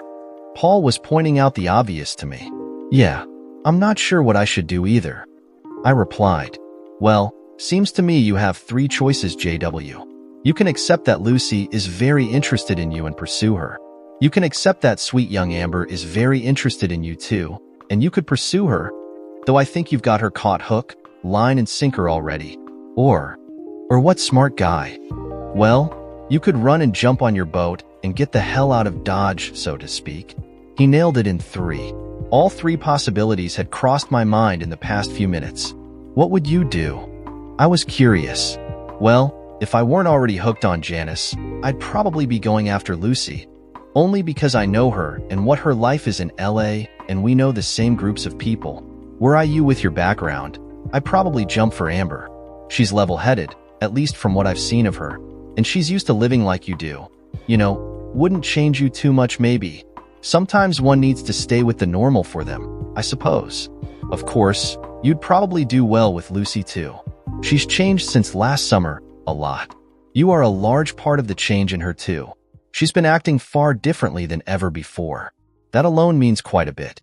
In other words, you're on your own, partner. He smiled at me as I struck the match to the charcoal in the grill. Thanks a lot. You're right though. It's all up to me in the end, no matter what. That boat is looking tempting right now though. Paul laughed out loud. He was a pretty cool guy, I thought. He knew me pretty well to know that I'd need to work things out on my own. Yet he spoke of alternatives too. He didn't seem to be wishy-washy either. Not quite what I expected from a Hollywood type. I had an idea now though. The day had opened my eyes somewhat to where I was, where I wanted to be, and who I really needed in my life. My biggest worry was how the other person would take what I had to say. No matter what I did, it appeared that I'd be hurting someone. For a moment, I seriously thought about the third choice Paul had mentioned. Could I make it to the boat without being caught? Dinner became a very interesting jousting match. It all started when Lucy asked Amber if she was going to go to college. So Amber, do you plan on going to college this fall? Amber glanced up at Lucy before answering. Probably not. My dad is a guide and I'll probably break into that. Follow the family business, all you know. Amber smiled as she finished up. I'd imagine that you could take some business classes that would help your father in his business though. Lucy seemed intent on finding out something specific from Amber. The University of Alaska offers business courses online. I've been taking them already. Besides, my man lives nearby, so I want to be able to see him as much as I can. Amber glanced at me as she responded to Lucy. Paul and Janice looked at me, and both were smiling. I could see in their eyes that they want to burst out laughing. It was obvious that Lucy and Amber were being civil to each other only. They both seemed to have a common agenda, and that seemed to be me. Well, it would be good for you to get out and see the world, honey. You know, you could find out that there are other things that would be better for you in the long run. Lucy seemed to be gathering some kind of point together. I've seen the world, honey, and I know what and who I want in mind. Amber's eyes were fixed upon Lucy now, and the look wasn't pleasant. The honey had come out dripping with sarcasm and ice cold. Lucy kept pushing, like I'd found she was prone to do. But a girl as young as you could learn so much by going to a good university and getting a degree in business or something. Why limit yourself to this little part of the world? Amber looked right at me as she replied, Look, Lucy, we both know we want JW. We both are willing to fight for him. You're not going to convince me to go off somewhere and leave him so you can swoop in and claim him. Besides, I know I love him. I've loved him for years, just as he is. He's all I want and need in a man. I was stunned. I never saw this coming, let alone Amber making a stand over me like this. I was at a loss for words. Janice and Paul were both moving back in their chairs, obviously ready to get in between Lucy and Amber when needed. Look, Amber, I'm older, more JW's age. To begin with, it would be far better for him to be with someone closer to his age. I'm also quite wealthy, so he'd never need anything. I'd give up a lot to be with JW, and I'm willing to do a lot too. Amber was looking dangerous now. I kept remembering her filleting that salmon with the oh-so-sharp fillet knife. Well, Lucy, I imagine that you try to make JW into something to fit your image before you'd allow the world to know you had found someone. I can see you trying to rebuild his cabin, or possibly bringing in a construction crew to build a mansion here. You'd probably be off making movies most of the year while he'd be here all alone with nobody to love him or show them he's first in their life. I'd bet that you would refuse to have any kids until it was all planned out to precise times too. Then you'd probably insist on having nannies and such to take care of them instead of being a real mom. Amber calmly spoke. Lucy looked more and more furious as Amber went on. Well, you know that when someone with a career like me has kids, they have to plan everything out. I have agents, producers, and investors all relying on my being there to get the job done. I make the money I do by being there, not off in some hodink little part of the earth playing Earth Mama to a bunch of snot-nosed kids. Lucy lost it. Janice jumped up and came around to pull Lucy out of her chair and force-marched her outside. Paul looked at me. All the mirth was gone now. He had a sad smile as he got up and headed out the front door, away from Janice, Lucy, me, and Amber. I'm so sorry, JW. I didn't mean to get her so upset. I did mean to claim my territory, though. I won't apologize for that. I'll leave now. I don't think I should stick around after this.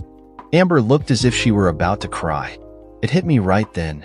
I'd been ignoring it for a long time, but I knew now what had been bothering me about Lucy.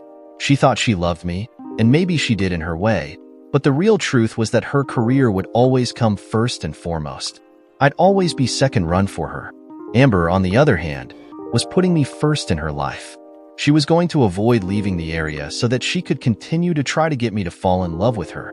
The problem was that Amber didn't know that I couldn't fall in love with her now. I'd never be able to fall in love with her in the future either. I realized, right at that moment, that I couldn't fall in love with Lucy because I was already in love with someone else. Amber. I loved Amber. Amber stood up to leave and I stood with her. Reaching out, I took her into my arms. Her tears started as her head touched my shoulder. Hugging her tightly, I kissed the top of her head. I'm so sorry, JW. I always seem to mess things up right when I'm doing real good with you. I just love you so much. And listen, Amber, you go straighten yourself up, dry your eyes, and make yourself presentable. I'll talk to Lucy and the others for a bit, and then you and I need to have a long, serious talk. Okay. I kissed the top of her head once again and sent her off to my master bathroom. Turning and walking outside, I found Lucy and Janice talking. As I walked up, Janice stepped back from Lucy and gave me a serious look. Stick around close, but let me have a minute with Lucy, please, Janice? I asked. Janice walked off a ways to sit on a log by my deck. Lucy was looking at me, tears in her eyes. This was going to be one of the most difficult things I'd ever done to date. It had to be done, though. Lucy, we need to talk. I know, JW. I am sorry. I think I know what you're going to say, and you're probably right. You and I won't work out in the long run. I do love you, you know? I really truly do. I just can't walk away from my life, though. I need what I do to feel human. I need to be where I am, too. I can also see that I wouldn't be good for you, and you wouldn't like being Mr. Lucy anything. You're a man's man, and you need to feel like you are the most important thing to your wife. Me? Well, for me, my career has to come first. I think it'd be best if we just called in and had Joe pick us up later today. Lucy had tears running down her cheeks now. I felt badly, but she hadn't said anything that I wasn't thinking, or that I hadn't thought of over the winter. The only surprise to me was my discovering that I loved Amber in that kind of way. I hugged Lucy to me, being careful to not invite something more. She hugged me back, and then as we broke apart by mutual consent, she leaned forward and kissed my lips softly. It was more of a friend's kiss rather than a lover's kiss. Lucy motioned to Janice, and they both walked around the cabin towards the front, probably to see Paul. I turned around to see Amber standing in the doorway looking out onto the back deck of the cabin. She looked sad and lonely. Motioning to her, I waited as she walked slowly up to me. Your parents know you are out here? She looked into my eyes with a bit of confusion. Mom knows I was going to come out. I told her I wanted to come this way to do some fishing. So, it's kind of late for you to make the trip back by boat. Do you want to fly back in with Lucy, Janice, and Paul? Amber's head snapped up as she looked into my eyes. I could see reluctance and fear in them. I'd have to fly back with her? It wouldn't be that big of a chore, Amber. You have no idea. JW, I love you. I really do. I know that Lucy has a lot more to offer you than I do. Amber, stop. Do you know why Lucy is leaving today instead of tomorrow like she planned? No, because we both came to a realization about life and us. Her eyes fell to the ground as I imagine her heart was too. Amber, she knows now, as do I, that she and I wouldn't ever have worked out. She also knows now that I love someone else. Someone else? You love someone else? Who? Who do you love, JW? I thought it was between me and that woman only. Who is it? Is it that Janice woman? I almost laughed as her eyes grew fire in them so quickly. Nope, not Lucy. Not Janice, and certainly not Paul. Nope, The woman I love is standing right here in front of me. What? Amber looked confused. Amber, what I'm trying to say is that I realized today, this afternoon in fact, that I love you. I really do. So if you want to fly back to town with him, you can, or you could stay here with me. Amber jumped up and hugged me tight. Her lips were all over my face as she kissed me again and again. Pulling back, she looked into my eyes with her tear-filled ones. I love you, JW, no matter what. I love you, Amber, no matter what. She wasn't letting go of me, so I supposed I'd better get used to carrying around an extra 100 pounds, give or take. It felt good, though. It really did. We saw Lucy, Janice, and Paul off. There were no real hard feelings between any of us, but there was the sad realization of something that wasn't going to happen. As soon as the Beaver lifted off in flight, I turned to Amber. So, do you think you'll want to call your mom and dad and let them know you won't be home tonight? And where you'll be? I was curious if she'd tell them exactly where she was. This was the big step for her as an adult and for them as parents. It was also a huge step for me. If Amber chose to stay the night with me, I wasn't so sure that we'd be in separate beds. I also knew that I was going to open up my home and heart to this young woman. Totally. I wondered what her mom and dad would say or think. Amber rang and told them where she was staying. Her mom's response when she found out that her only daughter was going to be spending the night with an older man, you might wonder? She said, and I quote, "Well, it's about damn time." Dear listeners, please share your thoughts in the comments section below, and don't forget to like, share, and subscribe.